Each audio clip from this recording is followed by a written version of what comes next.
Hey, Yeah, how are you? Can you hear me? yes, yes, loud and clear. How are you? I'm good. Just relaxing. Baby sleeping now, so Yeah, there's some time. nice. Where are you now? At home in Istanbul still. Nice. How are you dealing with everything that's going on right now with the coronavirus and the situation? Uh, to be honest, now it's getting a little bit annoying because it's been now, and pretty much every day is the same. So it's trying getting on your head a little bit. Trying to find new things to do it, Yeah, and then not easy, to be honest. yeah. What does your daily schedule look like now that you have a son?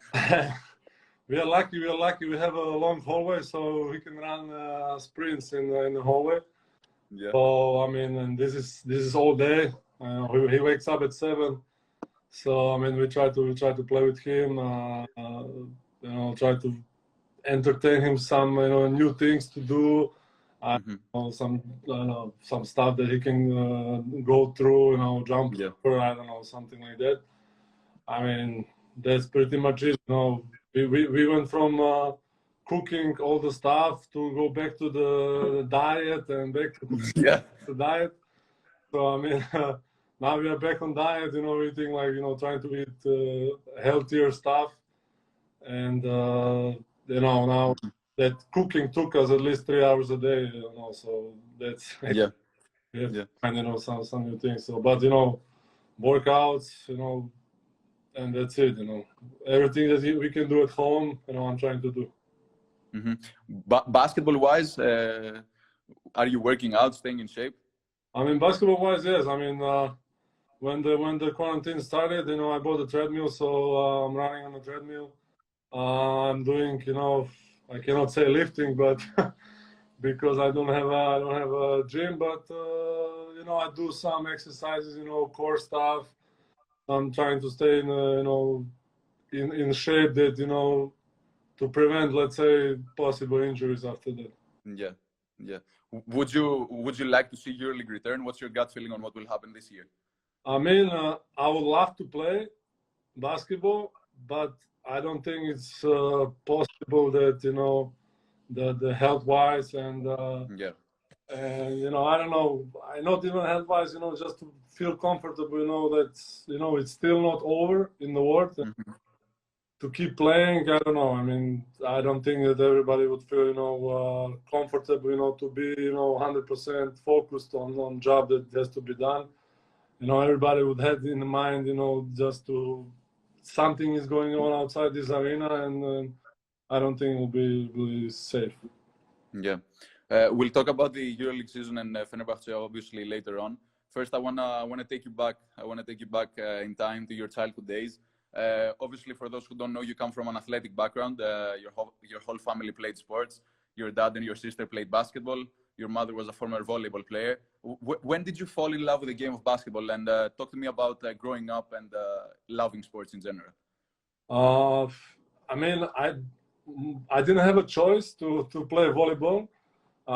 As my mom would love to me to play volleyball, but we are in a small town in Czech Republic close to Ostrava, which is hmm not even town; it's like a village, and there was only a basketball team, and so that's why me and my sister started playing basketball.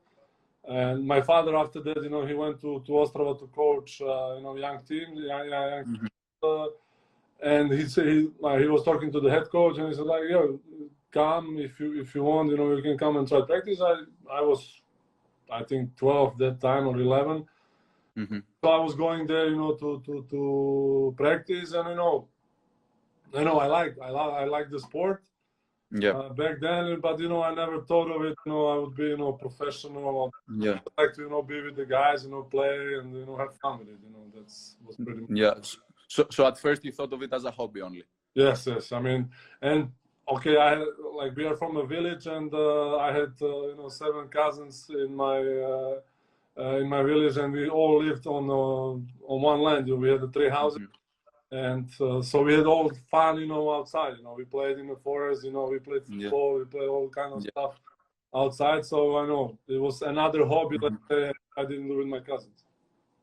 When did you make that switch and said I can do this for a living and I can play professional basketball? I think when I was 16, when my coach in Ostrava, he told me that he cannot give me anything else, that I should go, somewhere else. Yeah. So I don't know. That was possibility, to go to Slovenia, to go to Spain and stuff like that. So that was the moment. He said, "Hey, I have nothing to offer you here. You can stay on the same level, or you can go somewhere else and grow more." So, yep.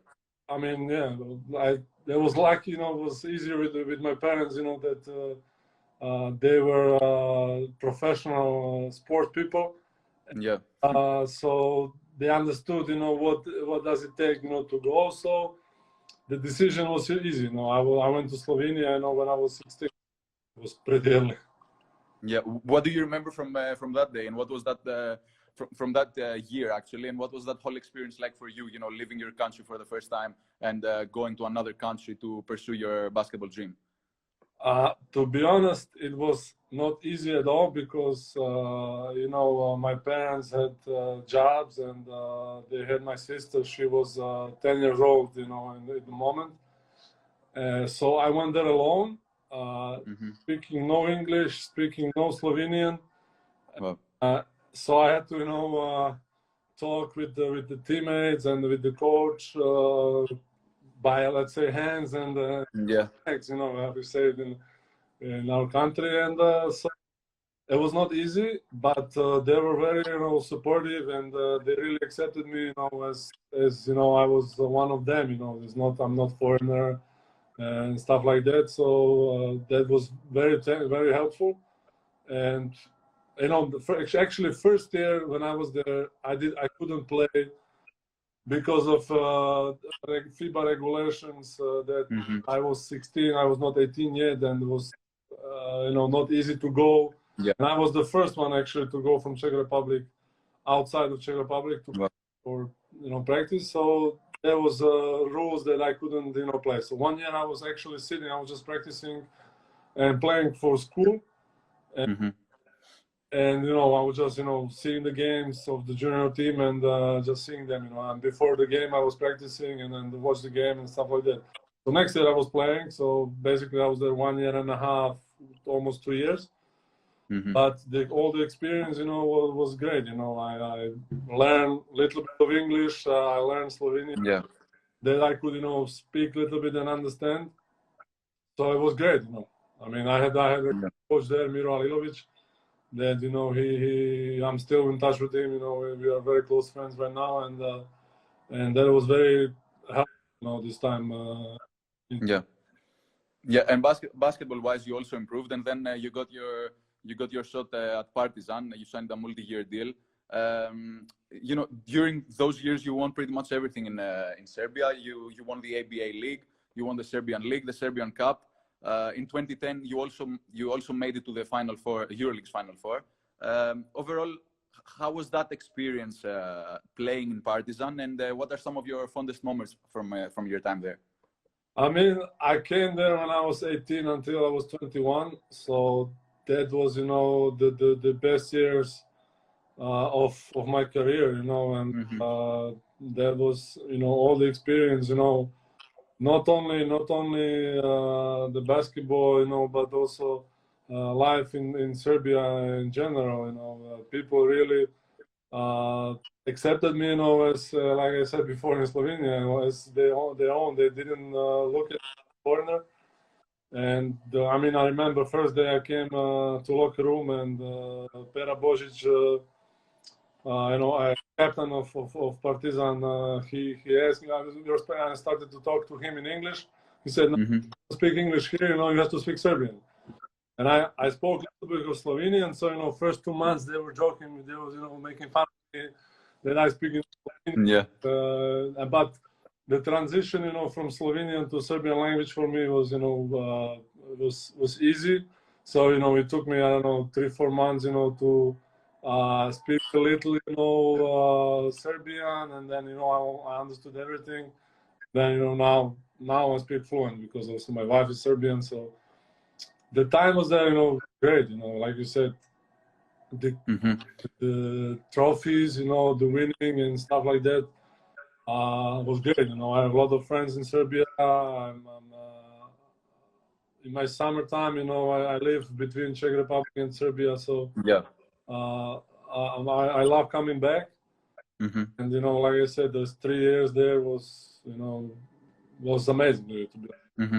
Since you were so young, in fact, that you played from 18 to 21, as you mentioned. What do you remember from the Partizan and the Red Star rivalry?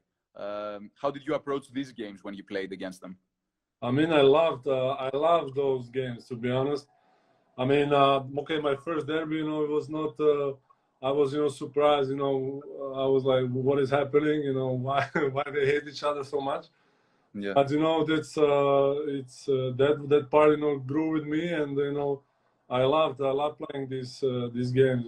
You get, I don't know, you get extra motivated, for this game because you know how important it is for your fans to win this game. And now my best friend there and now best man at the wedding, he's Red Star fan, and we had so much fun, with it, before the day before the game, we didn't speak to each other, we were just cursing each other like we are enemies, and then the game finished, it's like we can hug each other, whatever.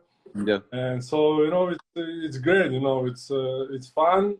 It's great to play those games. It's always tension. It's not easy games. Whatever if one team has a good roster, the other team that year doesn't. It's still it's not easy. You have to be focused. For 40 minutes more than. Yeah. So I mean, I love. Pokusevsky is in the comments and he's asking about the NBA. We'll get to that later. First, I wanna ask you a couple of more questions about your time in Partizan. Obviously, you mentioned the Red Star. These games, you were a fan favorite during your time in Partizan. Do you have any crazy Partizan fan stories you can share with us? Because after all, they also had just like Fener a couple of chants about you. I mean, crazy fan stories. I don't know, but. Like in general, these 3 years, we were dominant, and we won all the trophies in Balkan. So that was, like everywhere you go, everywhere there is somebody of our fans. They were going crazy. They were saying, "Bravo" and stuff like that. I mean, like crazy stories. For me, I don't know. I think I know that for Bogdan's birthday, that was something happened with the fires and stuff like that. Yeah. I mean, crazy story with this one. My last game in Partizan. This is, I think, only the crazy story of in Partizan fan.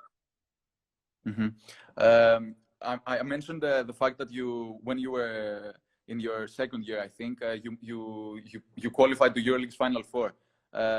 What do you remember from that semi-final against the Olympiacos and that shot when Milos Theodosic airballed the game-tying shot, and then Josh Childress tied the game at the buzzer, and you eventually lost in overtime. Do you still think about that play? I think about this play when I'm in with Kostas. Yeah. We talk about this, and he actually told me when there was the third time we talked about it. He told me that was not even the play that was drawn on the timeout, to take.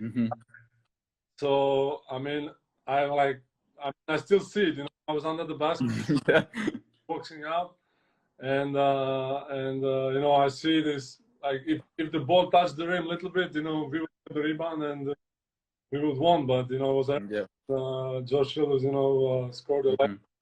It was painful, but again, we lost both games in overtime, which is amazing success for a team, coming with a small budget and a young team. So I mean, it was amazing experience. Yeah. Even go to. The NBA was the next chapter of your life. You were drafted very high, 6th overall by the Wizards. First of all, can you take me back to draft night? What was that whole experience like for you? Was it a dream come true? Of course, you know, I mean, like I said before, I didn't think about basketball, you know, being professional and stuff like that when I was young. But you know, when I got to Serbia, Slovenia, then okay, in Serbia more, then you know, I knew that you know I can be, you know, I was starting in the EuroLeague team, you know, so great. So I understood, you know, that one day, you know, I could make it to the NBA, which I did. You know, the experience, you know, being drafted, you know, it's for sure a dream come true for everybody. If you are small, then you think you know you dream about this, or you dream about it when you are 17, you know. And but for everybody, dream, and I was happy, you know, that I got drafted, and it was experience. So not great, but you know I'm happy that you know part of it. Yeah. What challenges did you face in your time in the NBA, on and off the court? It was, you know, it was a weird year. You know, I was drafted, and the year was a lockout. And, you know, everything was so fast the first year. We played basically 4 months, and you know, everything was a shock. You know, for me, you know, and I don't think I was, you know, ready, you know, to be, you know, 100%. You know, I think it was a shock, you know, that what is happening.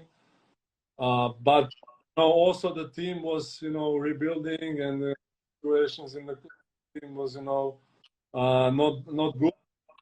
You know, all these factors, you know, played. You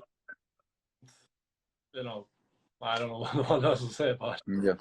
Yeah. The transition wasn't easy, I imagine, from European basketball to the NBA style of play. For sure. Okay, I came from Partizan, which is, you know, a team that gives young players, you know, chance to play. Then I went to the NBA, which is totally different structure and totally different basketball. I have a theory that for a player like me, it's better to be drafted, let's say, I don't know, 20 something first round. Then you go to the team that, you know, has more structure. You know, like first round pick, okay,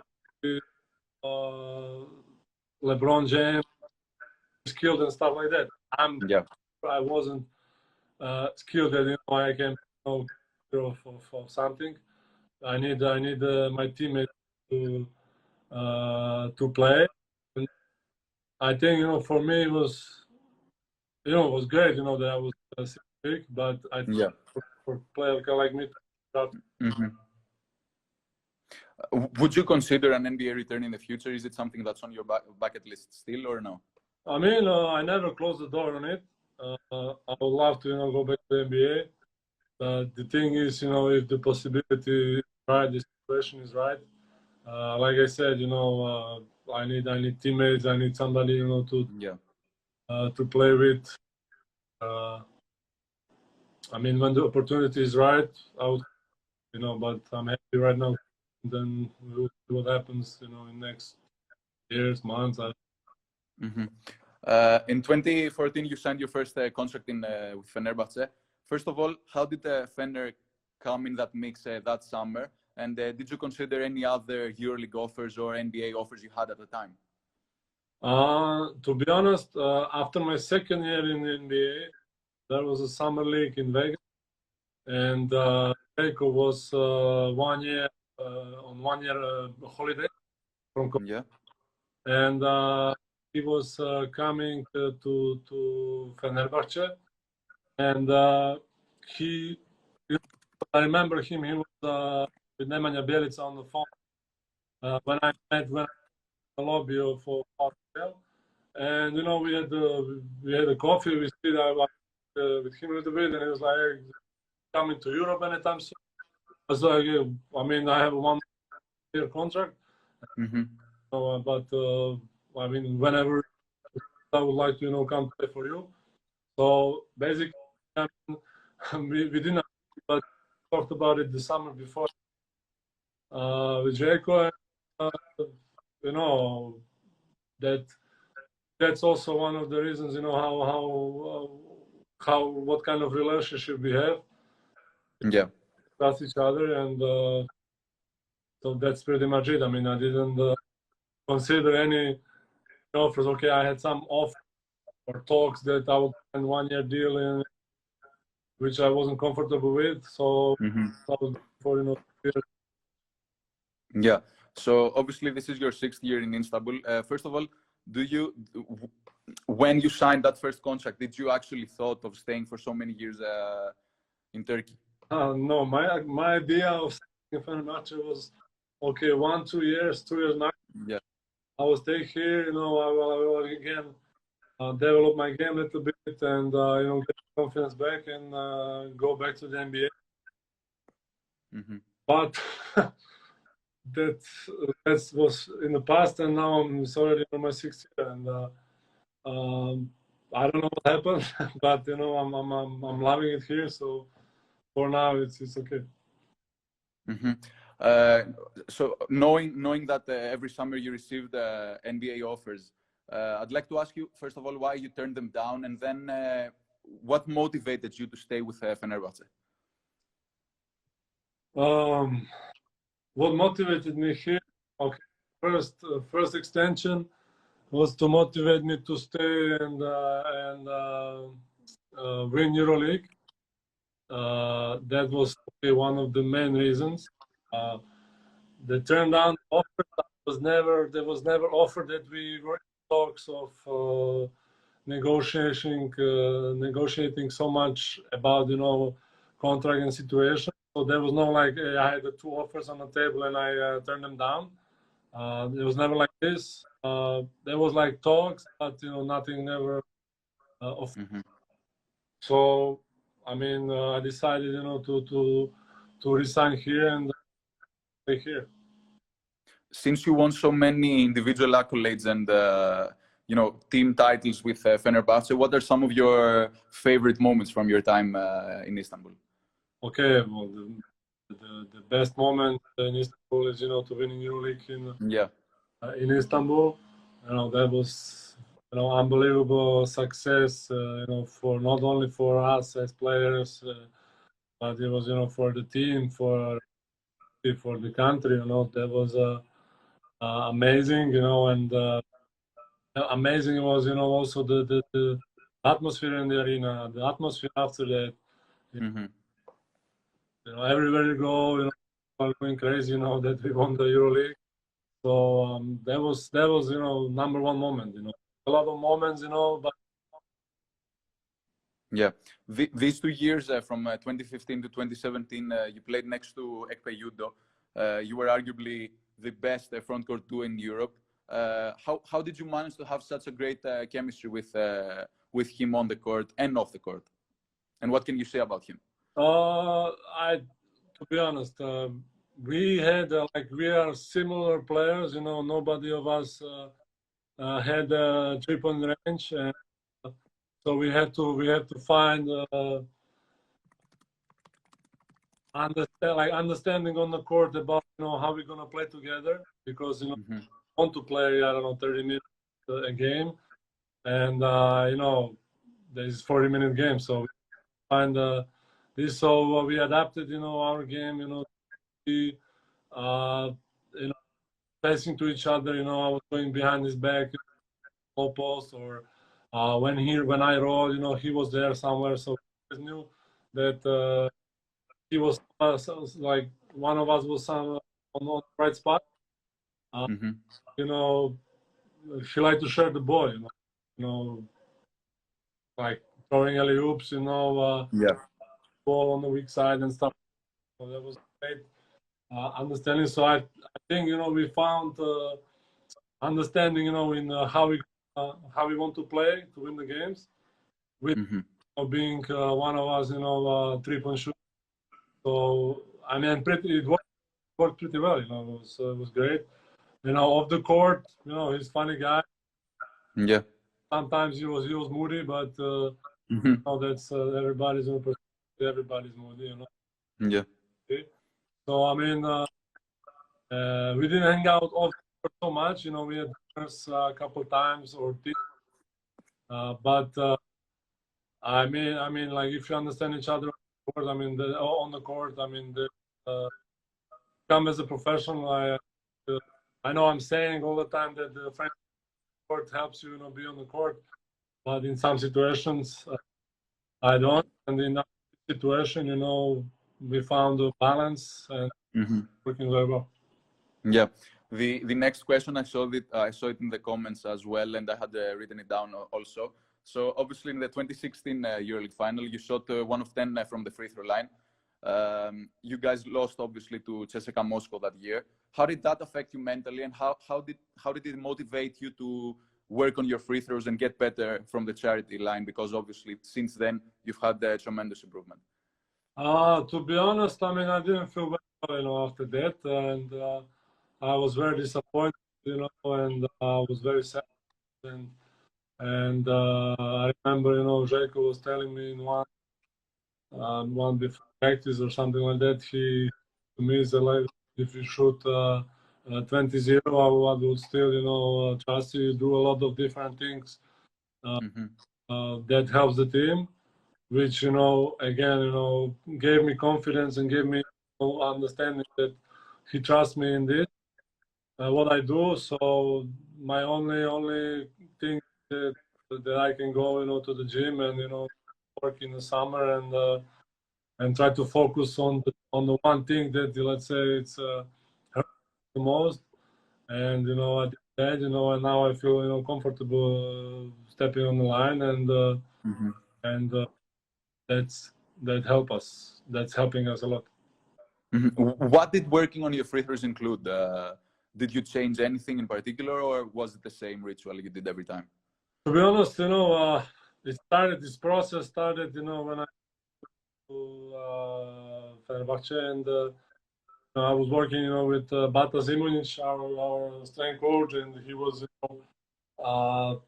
was coaching Peja Stojakovic back in the days, in the summers, and we were focusing. It was like, hey, change your elbow, change your something. It was a little things, it was mental stuff, just to focus on one thing. Let's say, okay, let's shoot the ball just to go to straight, so you don't miss it. Like then it took us, I don't know how many months, to just shooting out of 100. Let's say I would miss 3 left and right, and so we were focusing, to miss short or long.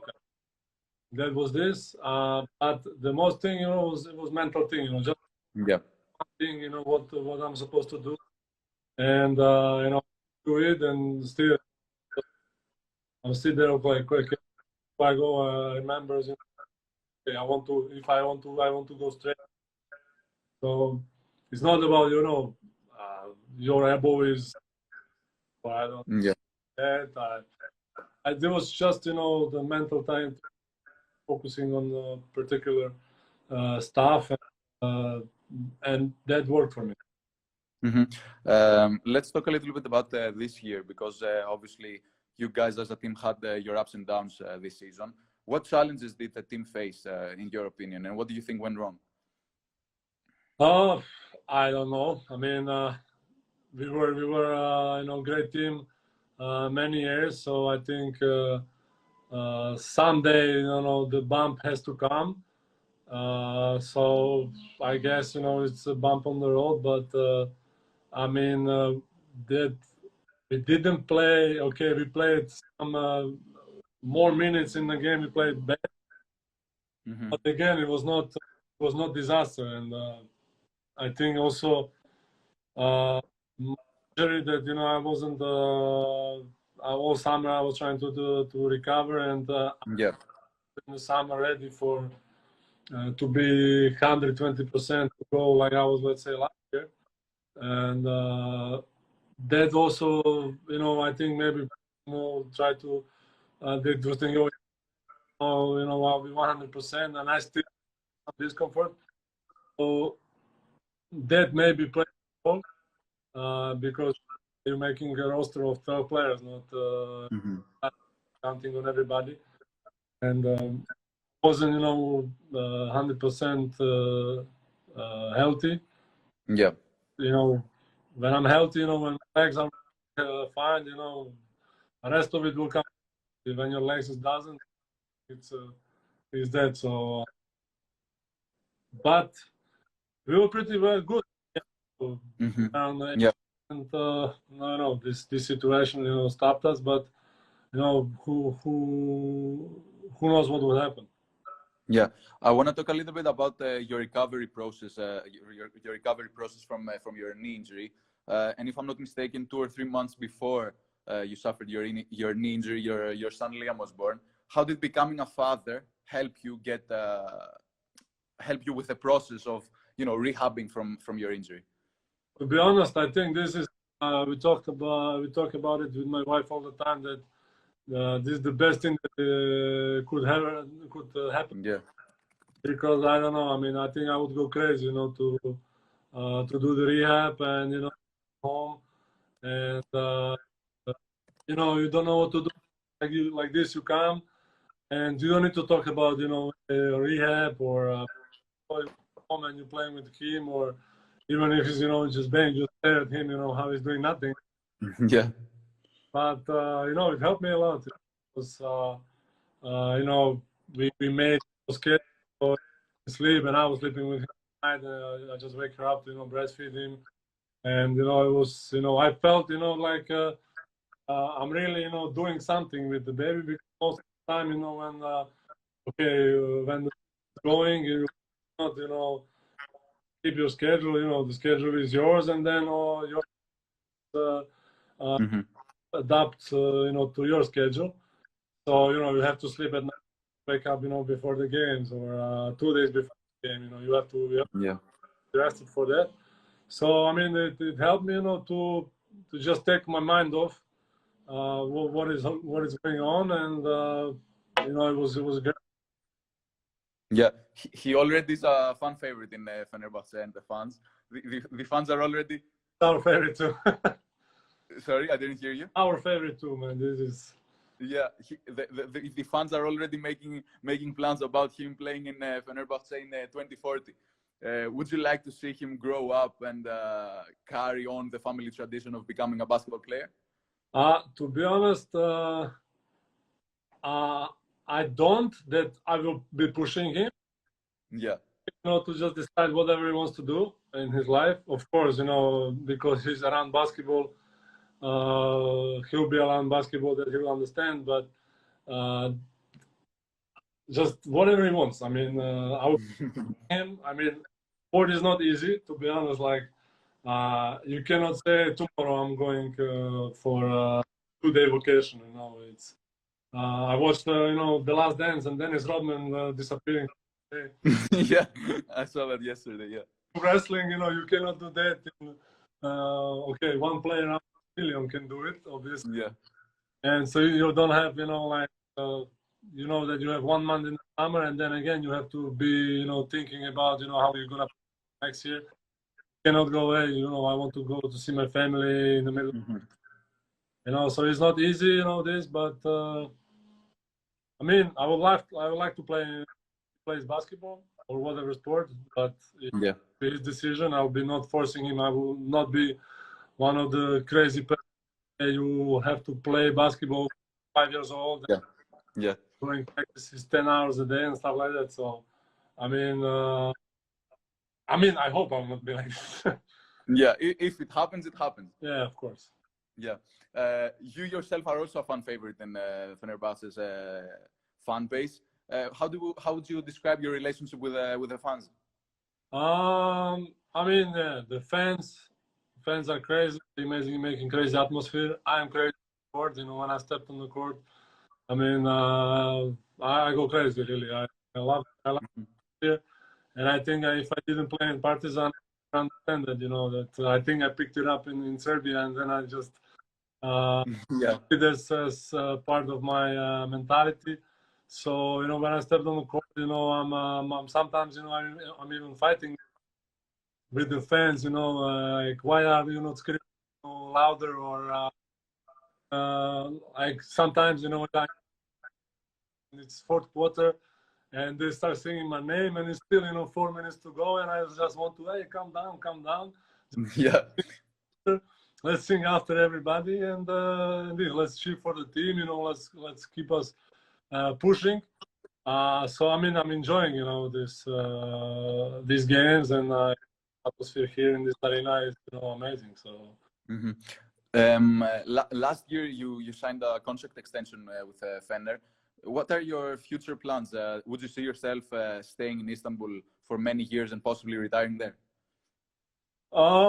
That's always an option. I mean, I joke, time, you know, we have to retire our energies, you know, because we are here.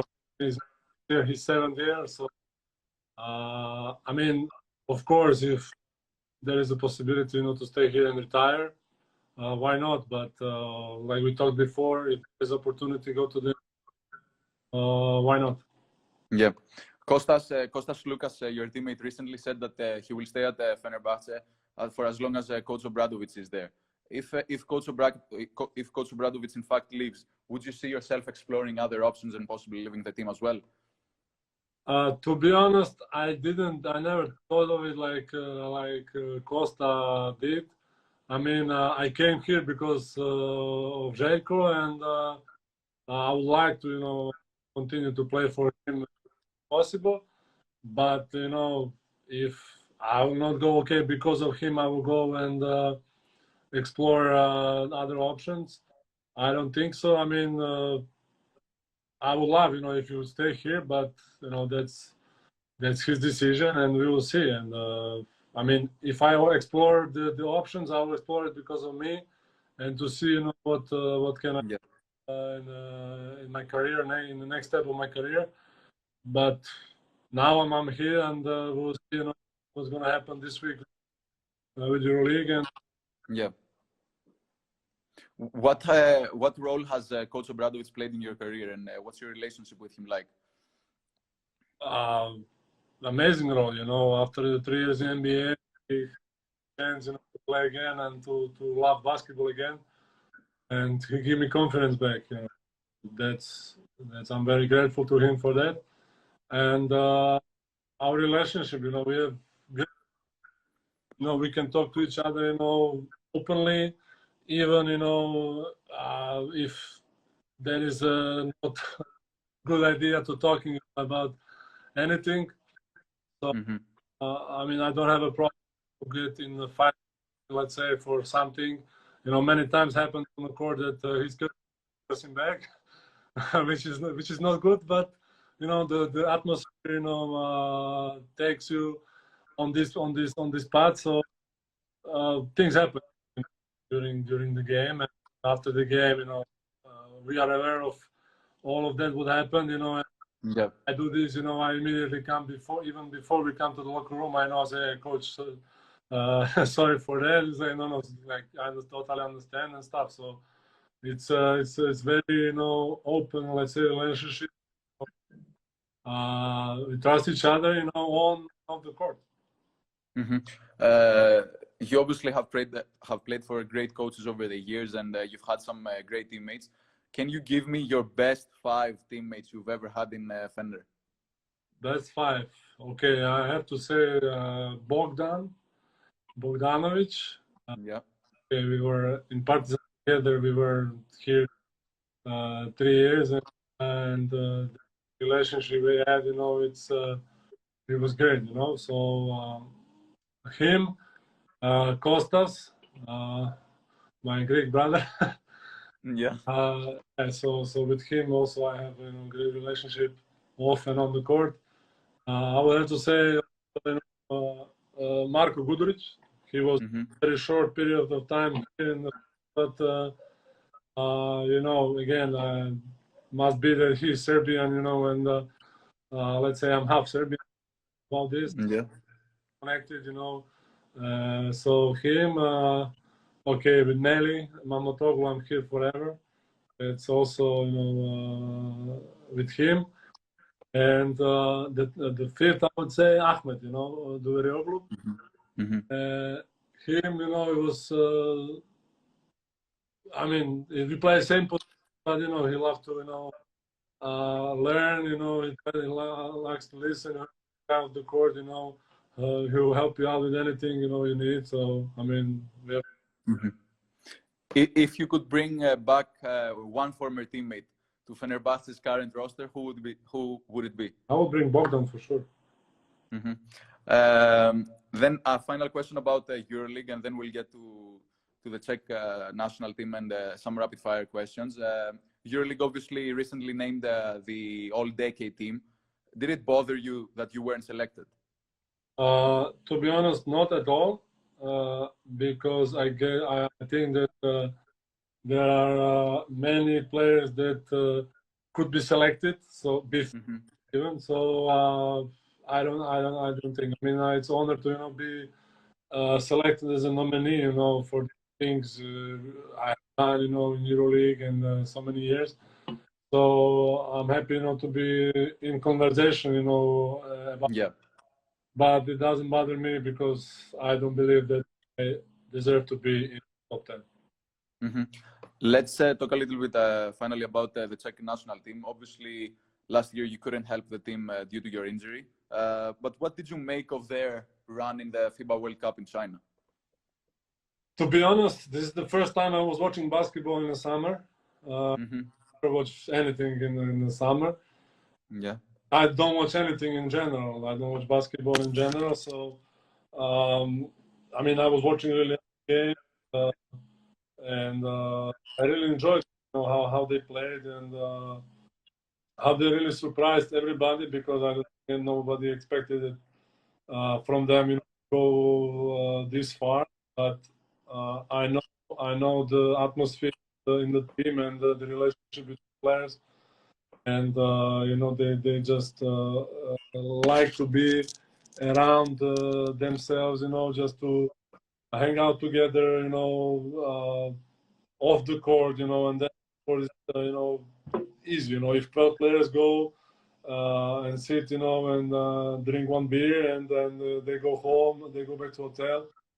You talk about stuff, you talk about basketball, you talk about stupid things, and you go and you have fun, and then you come on the court and you just have the same. Yeah. I know that helped a lot, to this. What does the future look like for the team with you being on it, of course? I don't know. we have the Olympic qualifications next year. Year after that, we have Eurobasket. Yeah. So everything is far, and everything is a question now with the situation. But I'm looking forward. Every summer I like to play. I mean, many times I didn't play. Okay, not many times, but I didn't play a couple of years, and I have my reasons. So I'm looking forward, to play and to be part of the team. And yeah, I really enjoy, this. Like I said before, the atmosphere there, great. It's a lot of fun. You are 1 month in preparations. It's fun. Every day is fun.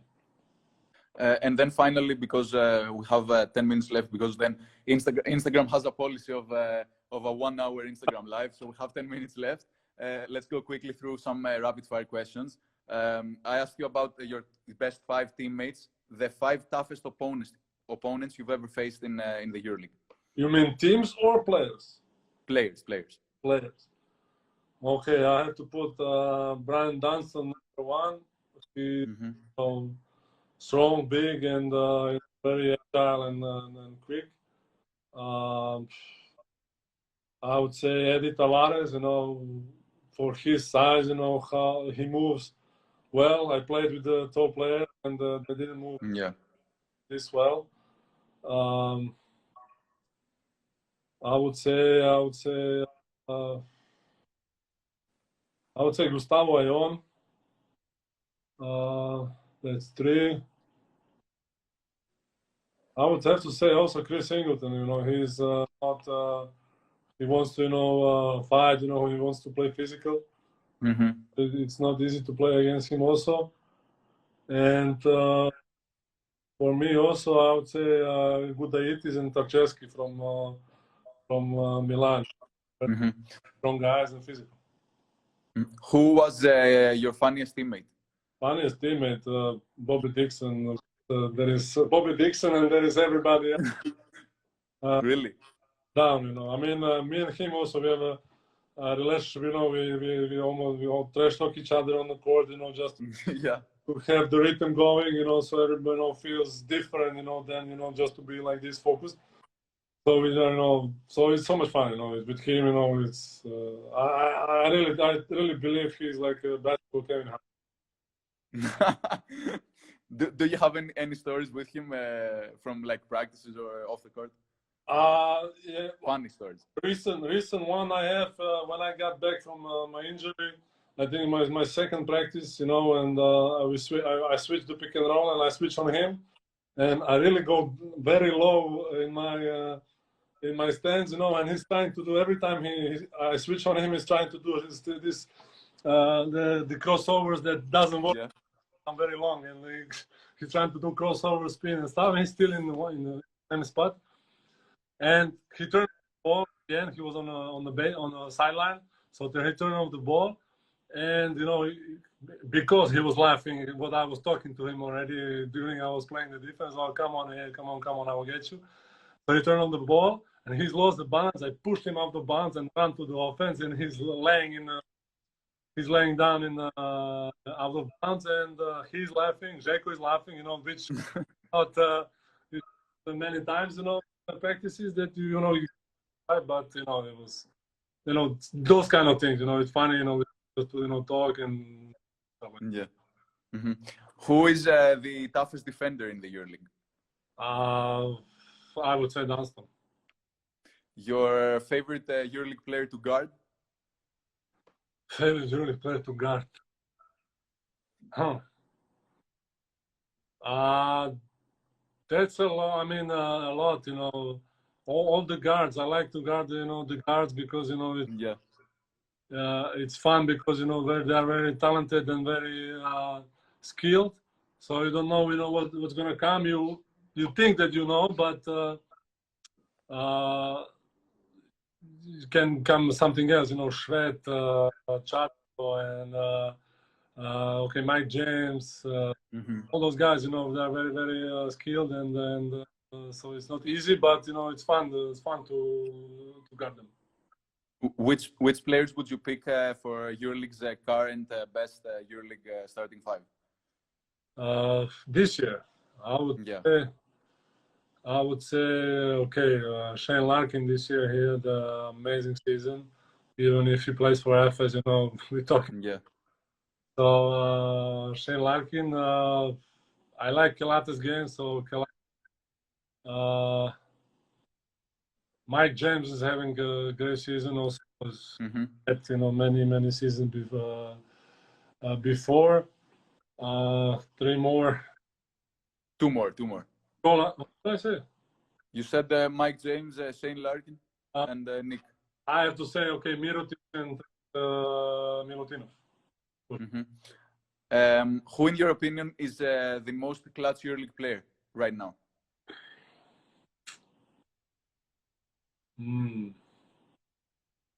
I think I would say Larkin. I think this game's like 10 threes and stuff like that. I mean, yeah. Then we have two what-if scenarios: thumbs up or thumbs down on EuroLeague having an All-Star game, like a Team Europe versus a Team World format. Thumbs up for sure, because I would love it. It will be great, you know, change to the EuroLeague structure, you know, the season. Just make enjoy for just have fun with it. Yeah. Thumbs up or thumbs down on EuroLeague getting rid of the Final Four format and following NBA's playoff format, like having a best of five, let's say, finals? I don't know. This is like I'm on this one in the middle. I would see the playoff format, but again, the Final Four, you know, it has it's something special. You know, you can surprise. Yeah. I think that the Four, it doesn't show that the best team all season wins. You know, the EuroLeague, the NBA playoff format would show it. Yeah. The one team is very dominant, so they would prove it. You know, playoffs on best of 7 or I don't know, best of 5. So, but the Final Four, you know, it's, like Žalgiris was in the Final Four. You know, they can, you know, surprise. You know, we there, so okay, it was different in EuroLeague, but again, you know, different teams can, and you know, you can surprise if you have your moment end of the season. One EuroLeague player you'd love to see play in the NBA? I would like to see Nikola Milutinov to go and see how we're gonna do there. And then another what-if scenario is: would an elite EuroLeague team make the Eastern Conference playoffs in the NBA? This is also a tough question. I don't know, because it's a different kind of basketball. I think it would take forever, you know, a lot of time to adjust the NBA style of basketball for the EuroLeague. I mean, there could be possibility, but again, it's a lot of games. You know, it's not easy to make it. Who was your favorite player growing up? I was always saying, you know, Dirk Nowitzki, because and stuff. But to be honest, you know, I never watched basketball until I went to Serbia. So I didn't know anything until really, you know, came, and then really that, you know, I can play professionally. So I mean, tough question. So but Nowitzki, you know, it's I read somewhere, I don't know if it's true, that you said some years ago that you implemented your game like Blake Griffin played. You did the same thing in Europe. If I would have asked you which NBA player do you think your game is similar to, would you say Blake Griffin? I don't know, to be honest. I mean, my game right now is different of him, more of a 4-man, you know, he has range.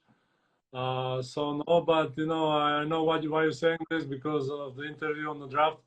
And I mean, they asked me like, do you think American European Blake Griffin? And I joked with it, you know, I said no, Blake.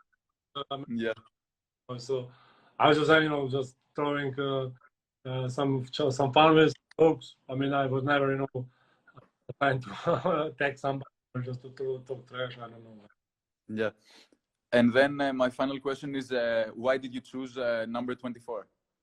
Why I choose? Back in the day, okay, I'm born on April 24th. In Czech Republic, we have also name day.